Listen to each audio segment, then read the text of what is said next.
When you get into a relationship with a woman, you shouldn't want to like change them. Yes. So what is the distinct difference between changing a woman compared to motivating somebody to change themselves in a better way? So I would say, all right, we're live here in Kansas City. It is our mastermind event. I have a very cool guest that I met actually 7 years ago. I'll call him the Prodigy, Luke Lintz, the Prodigy, fresh out of Manitoba, Canada, coming out of Puerto Rico.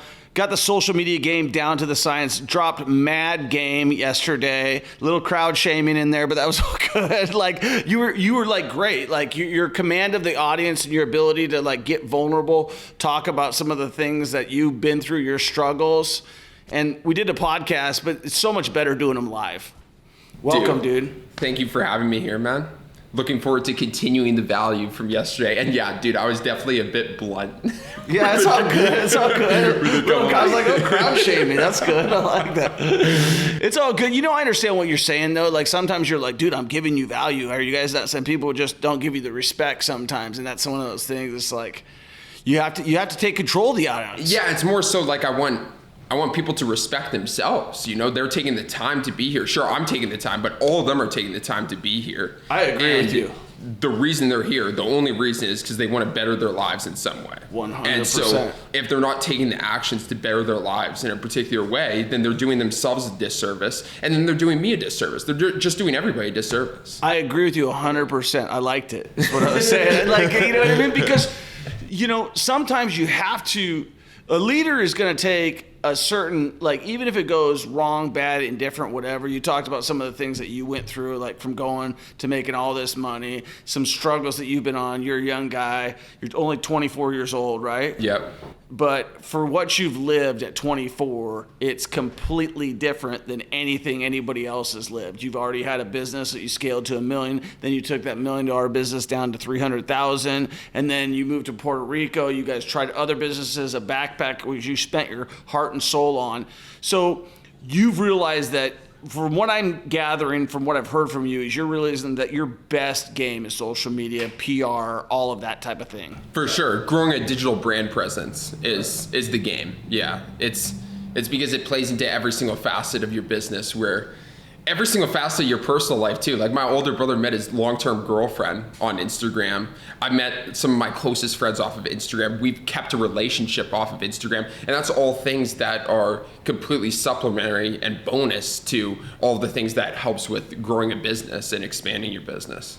So who was Luke Lintz before he was the guy he is right now? Like, you know what I'm saying? Like, because I always look at it like this, Luke, like we're all little boys. Like, it doesn't matter, like, I'm a 46-year-old little boy. Like, you know what I'm saying? Like, because that's what we are. Like, we're still chasing those dreams and stuff.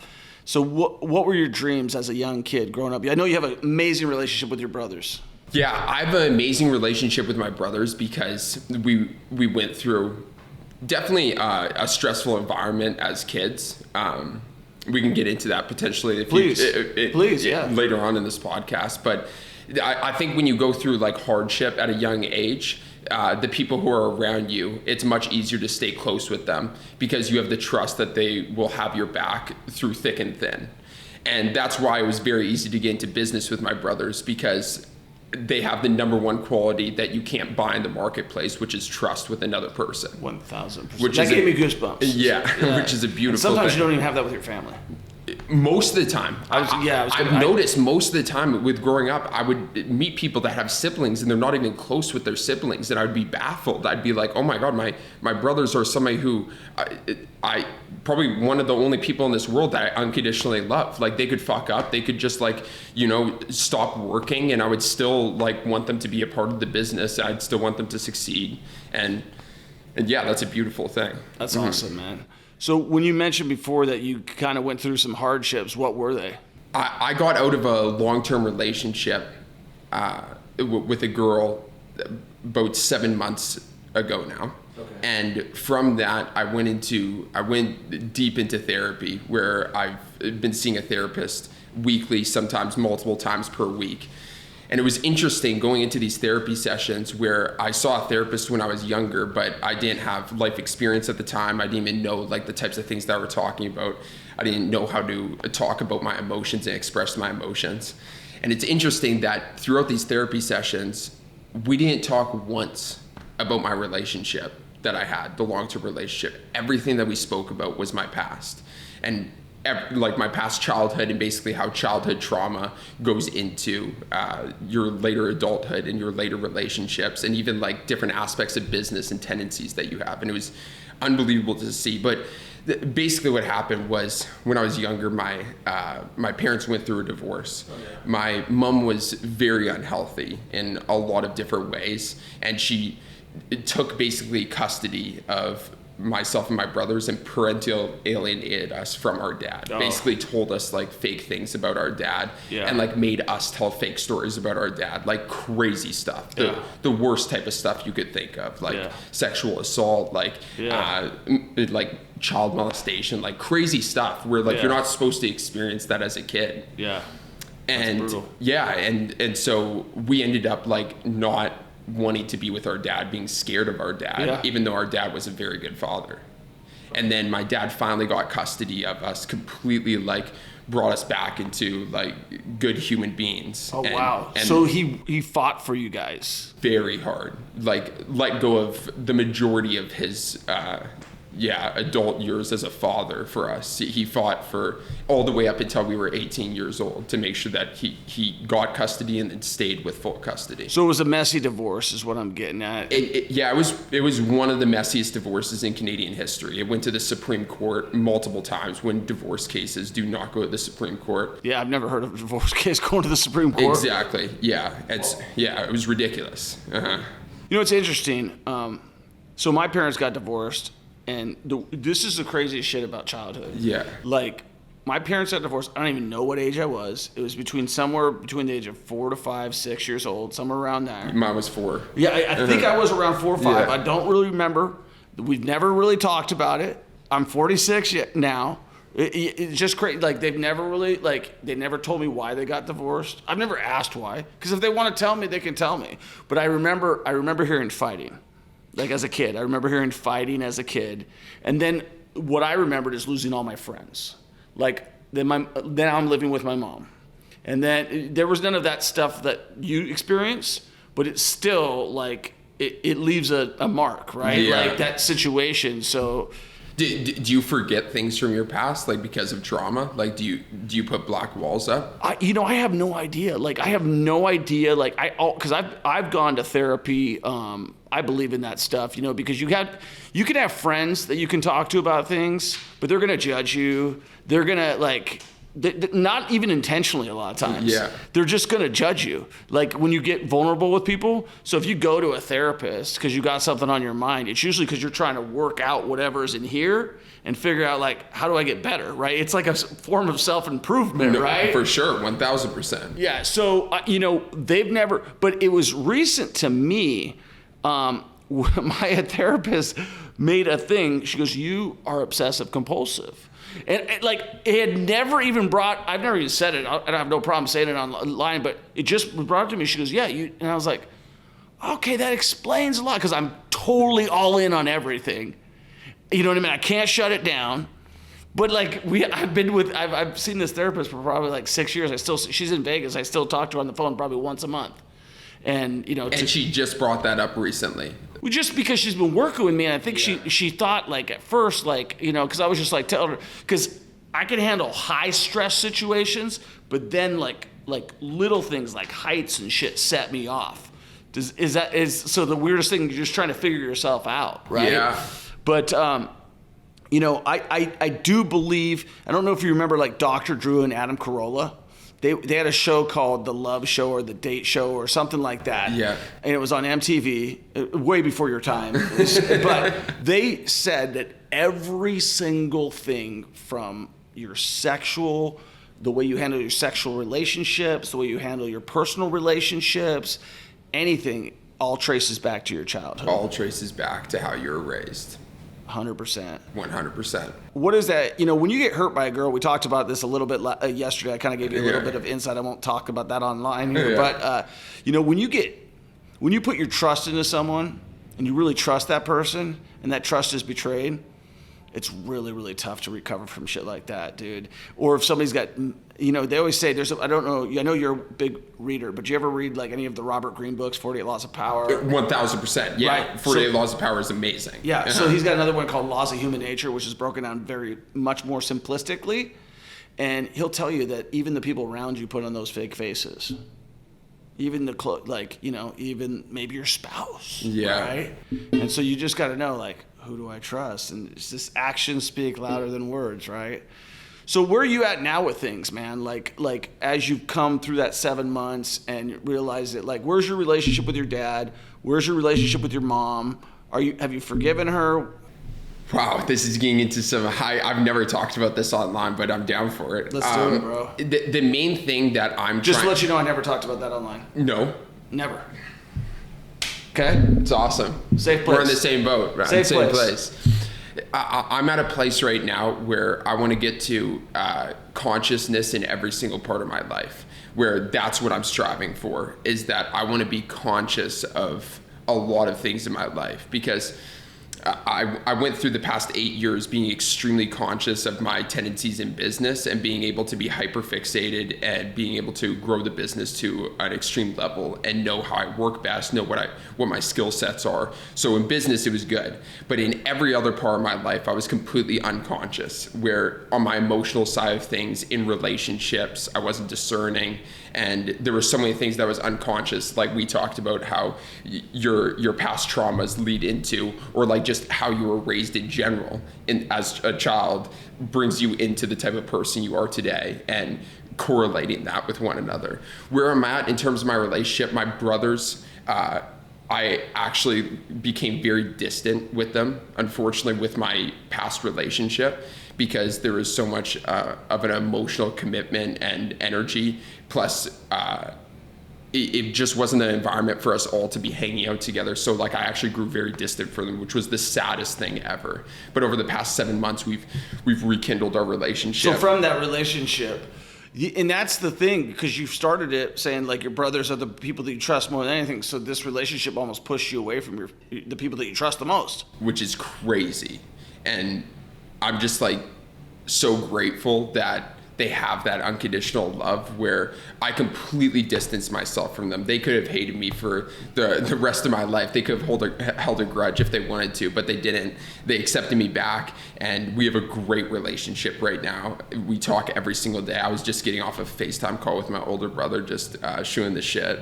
And then my relationship with my dad is pretty solid. He was in Puerto Rico for a couple of months, and we hung out there. And so I try and see him as much as possible, with us being in different countries. Right. And then my relationship with my mom is an interesting one, where I have a hard time. I have a hard time still connecting with her, because so many of her current tendencies are very triggering to what happened in the past. Right. And it's one thing to forgive somebody, but if things are actively going on, how can you forgive somebody? Also, it's like my therapist told me this, which was a very interesting concept, where if you were physically abused as a kid, mm-hmm. and you had marks to show for it, scars and stuff, the majority of people and the majority of your wise counsel or people around you would be like, you should never talk to that person again, no matter how they treat you in the future. Like, especially as a child, like if you're physically abused as a child, like it's like a no-brainer that person should never be a part of your life in the future. Mm-hmm. I don't know if I agree with that. Yeah. Cool. Well, then we could talk about that, but yeah. like on the emotional abuse side, it gets into way grayer area, where when you're emotionally and mentally abused as a kid. No, I just think that people don't know how to parent. You know what I mean? And sometimes they're doing what they think they do best, and like what I'm looking at in front of me is a pretty well put together guy that's trying to get better. So maybe they just did the best of what they thought they knew, and they got their, people are run by emotions, right? And when you're going through a divorce, you guys were the fucking pawns in that situation. And unfortunately, it was like leverage, like maybe your mom got hurt feelings against your dad, and she's like, you're not getting these. Yeah. And unfortunately, that the kids always pay the consequences. But I look at that like with my life, and like it was really hard for me as a kid. Like I remember I lost all of my friends. Like one day I had all these friends at this school, the next day, no friends. Why? Because we moved. Oh. Yeah, they got divorced, moved houses. But now me being married with two 10-year-olds, we moved. There was never a skip in the beat because they put up a little fuss like, well, we're gonna lose our friends. We came here, they made all new friends because the core family, my wife and me and them, are all together. So that's one thing that I took from my thing is like, no matter what's going on with our relationship, let's keep the family together because we understand it can traumatize people, right? Like living in these relationships and stuff, you don't even realize how much it affects kids, right? 100%. And a huge thing that for me is that when you grow up in a divorced family, you don't have any role models for what a good relationship looks like. Yeah. And that's the hardest thing for me is like, even up until this point, like I don't have any close people in my life on a consistent basis that I see as role models for a long lasting relationship. Like you have a great relationship with your wife. It was awesome. Like seeing you at dinner last night, you guys just like, I could see that you guys are genuinely like friends too, which is just beautiful to see, but you're not in my life on a consistent basis. And so like, there's something that happens when you're in somebody's life on a consistent basis. There's like osmosis where you can take the information and see the person as a role model and be able to put that into action in your own life. I'll give her and me the credit for that because like I was very compartmentalized, like with you, like the way you're talking, like I was like, no one's gonna hurt me. No one's gonna, you know what I mean? Like, and so for like, she told me like even 3 or 4 years in, she's like, what do you think about getting married? I said, it makes me feel like my head's in a vice grip. Like it was so, and she stuck it out. And then finally she's like, well, what do you think about having kids? And I'm like, I'm down. Like that was cool. I was like, yeah, we'll have kids. And then once I had kids, I was like, well, I probably should do the next thing. And I'll tell you one thing, we never had one single argument until you have kids because there's different parenting styles because you come from a family, I come from a different family. We were raised with our values from our family. They were raised with their values from their family. And that's where the stuff starts tripping up a little bit. And then you kind of have to have those conversations with your wife or your spouse or whoever it is. You say, hey, listen, we got to get on a united front here on these types of things. Like we're both in it to raise the best children, best human beings, and we got to be able to communicate about like you might have a better idea, but like we got to have the same idea. For sure, you guys have the same goal, which is the beautiful thing. Yeah. Why'd you think that? Why'd you feel that you were in a vice grip when you thought of marriage? Well, because I was brainwashed. I brainwashed myself. So after getting hurt in a relationship, having like a good relationship with a beautiful woman as a young guy and having her just destroy my heart, I just went into complete womanizing mode. Like I listened to a guy, Tom Likas. He was a big shock jock who was all about anti-women, just like, dump that bitch was his thing. And so like I just fully went Howard Stern, just like, let's go like read all the books about how to go get game, how to go do that. It wasn't anything about. Did you read Neil Strauss?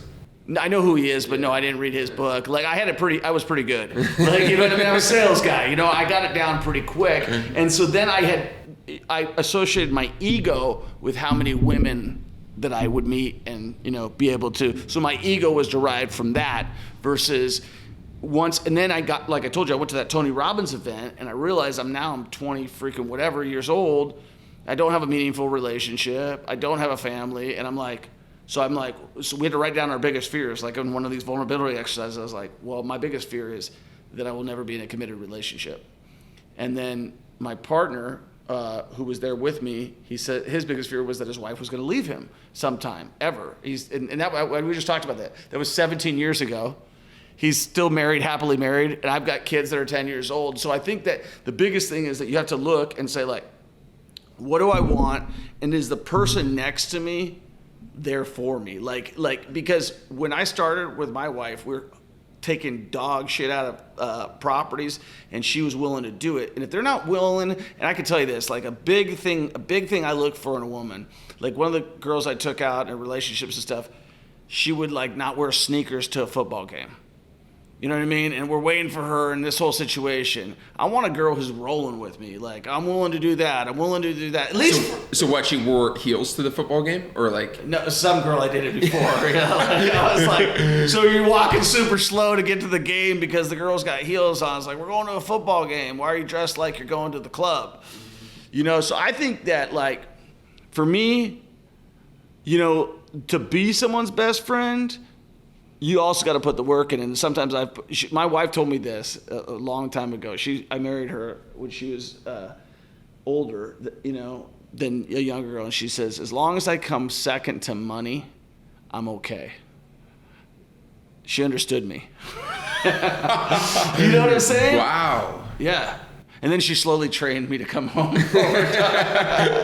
She was like, as long as you're not out there doing whatever you're doing and I'm second to money, I'm all right with that.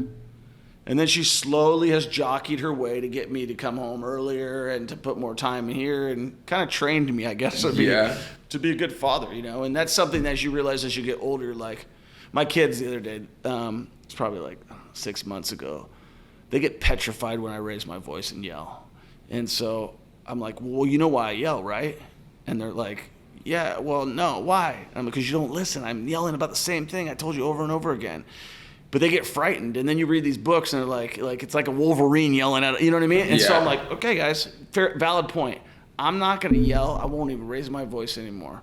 I'm going to make that commitment to you, but instead, you're just going to run driveways. I'm going to point there. You're going to run up and down the driveway.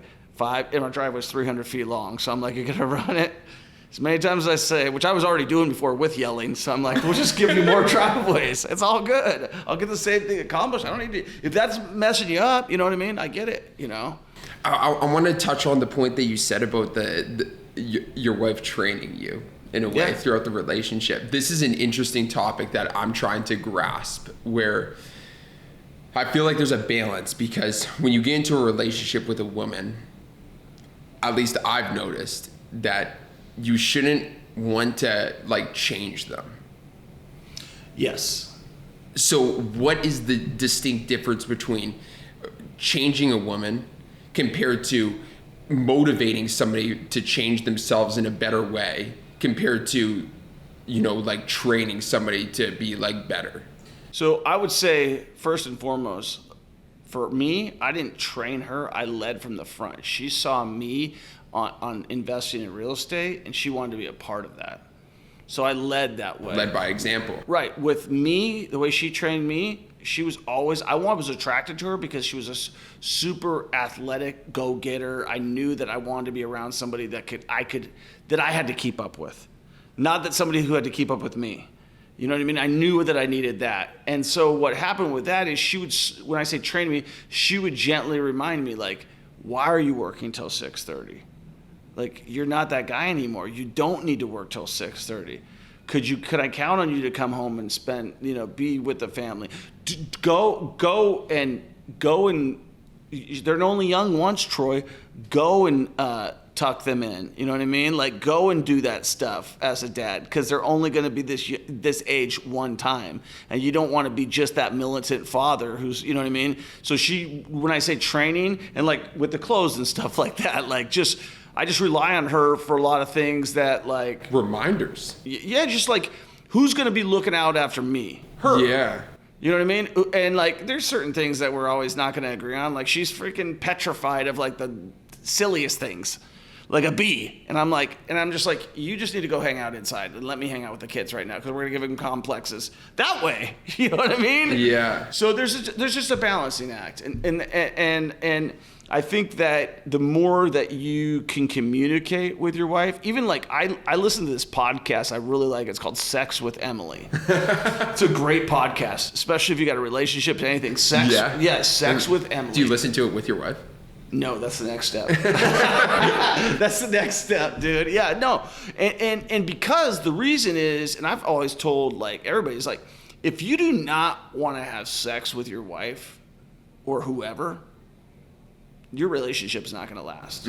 Like me and my wife actually just had this conversation. She's like, she's like, you like it too much. She's like, I'm getting older. I'm like, listen, a healthy sexual, I go, let's go pull our friends. And so we pulled a couple of our friends. I just called them randomly. Like, how many times you have sex with your wife? Are you serious? You called them? Oh, yeah, 100%. I know these guys 15 years. What the hell do they care? I'm like, how many times you have sex? And I don't know if they gave me the real numbers, but you know what I mean? What was the average? Well, my one buddy said on a good week it's 4 times. On a normal week it could be 0, but you know, a good week is 4 times. And I'm like, and I think that, you know, 2 to 3 times a week needs to happen. In my opinion. Damn, I was thinking daily. Well, you're young. So it changes? Yeah, for sure. Uh-huh. Most married people, I don't even think have sex once a week. Oh, are you serious? Maybe not even once a month. Dude, that sounds like a recipe for a horrible marriage. Yeah, but you got to think about it because there's those girls that you date where there's lust, where all you want to do is just, you know what I mean? like you're like, you know, and then there's, you know, I think. What's the difference between that? Like, how do you distinguish the difference? Because you just said that of being like heavily attracted, still having that way where it seems like there's still tons of I've gotten more attracted to my wife the longer we've dated. That's the money. That's the money. Wow. You know what I'm saying? No. Like I was less attracted to her early in the relationship. I'm more attracted to her now. Dude, that is a money. Wow. It'd be just because I'm attracted to her person, her being, her thing, and like, you know, like some stuff can go, but you know, like if you got a good friend, right, and then you're like, hey, let's go do this. Your friend's usually down, right? Yeah. So I'm like, let's go move to Kansas City. She's like, I believe in you. Let's do it. Right? Like she put her trust and faith into me. That attracts me more to her, right? Like you just believed in me again. Like I think that the biggest thing is someone that believes in you. Like if your girl believes in you, not like, and I'm saying your girl, I'm just saying whoever you're dating, if they believe in you, and this is from Think and Grow Rich, you know, they say what makes the man great is the woman behind him. And if the woman behind you is really not supporting you, then you're only gonna go so far. But if you got a woman who's gonna push you to the top, you can go to the top. I mean, look at God, it's time. I mean, I just think Jeff Bezos is gonna crash because look what he did. He had that girl with him for 30 years. Who cares if he's not attracted to her? I'm sure at that point in time in their relationship, he could probably be like, hey, are you okay if I go, you know, have a little extracurricular activity at this point in time? That's crazy. Yeah. Well, Jeff stepped off he stepped down as CEO. Yeah, but he also got divorced. I know. And so now he's chasing a girl who's dated like every celebrity, right? This Lauren chick, she's dated like Aaron, whatever the guy, the tight end for the freaking this Aaron guy. Hernandez? Yes. She dated him. She dated the other guy. And you know, not Aaron Hernandez. Sorry, that's the guy who killed people. Oh shit, yeah. Not Aaron Hernandez. Tony Gonzalez, one of the tight ends and stuff like that. I just feel like, you know, if you have a good relationship and you continue to grow that relationship, you can accomplish whatever you want to accomplish because the person behind you knows you better than you know yourself. Right? Like my wife knows me better than I know myself. Also, if you have complete trust and faith that if everything hits the fan, that the person who's right behind you supporting you is still going to be there. Yeah, with you. Yeah, with you. Not like, go figure it out, Luke. Yeah. But man, we're pressed for time. I wanted to bring you on and shoot the shit a little bit. I'm glad the way this podcast went. I had nothing planned. I just wanted to get to know you more. I really thought you killed it up there yesterday. Oh, thank you, man. And I thought you brought the fire, and I want to continue to connect with you. You know, you meet people for a certain reason. That was our meeting was very just. Bro, I'm pretty sure you just approached me randomly. I did. I'm like, what's this? Because I saw you in there, and then I saw you out there, and you were like on your phone, and I'm like, what do you do? Uh-huh. Why are you here? And you're like, yeah, I do social media. And I was like, oh, cool. I'm thinking about going that direction. And then we stayed in touch. Yeah, and you did go that direction. Yeah. Fully, which is and sick to see. And let me just tell you, the only reason I didn't hire you, Yeah. because I wanted to, is I know myself, and I had to figure it out on my own. No, 100%. And I was like, if I don't do that, then I won't ever know how to do it. And that's the way I am. For sure. You know what I mean? For sure. But I would like to talk to you about the A-list offline a little bit and see if we can get some things going. I tried to do a couple of your things, dropping money bags at people, but my money bags weren't as big as yours. I was like, hey, Isaiah Pacheco. And he's like, LOL.